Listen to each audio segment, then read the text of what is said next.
Allah shine mai rahama, Allah shine mai jin kai. Allah ka gafarta mana. Darasin da ke cikin wannan shine dan uwana, kai ma ka yi laifi, ke ma kin yi laifi. Laifinka guda nawa ne?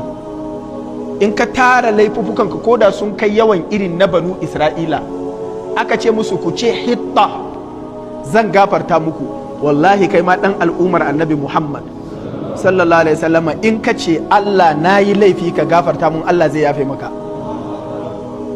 Qala rabbi inni zalamtu nafsi faghfir li faghfara lahu. Kuma Allah ne ya ce a gaya muku duk wanda ya yi laifi ko da ya yi laifin ya sha kansa yana gani kamar wannan laifin Allah ba zai yafe ba, Allah ce la taqnatu min rahmatillah, kar ku ɗebe tsammani, kar ku yanke kauna daga rahmar Allah. Inna Allah yaghfiru dhunuba jami'a, dukkan laifuka Allah yana yafewa. Shi yasa annabi sallallahu alaihi wasallam ya ce ubangiji ya ce ya ku bayina, da a ce za kuna aikata laifi dare da rana, ya ce ni ko ina gaya muku wa ana aghfiru dhunuba jami'an, ni dukkan laifuka ina yafe su.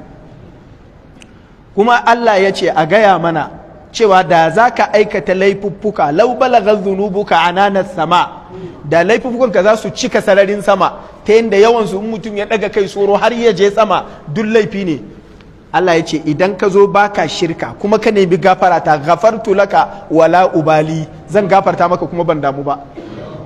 Gafarta maka bai sa na yi asaran me yasa ka tara laifi na zubar ba, a'a ba asara bace, na yafe.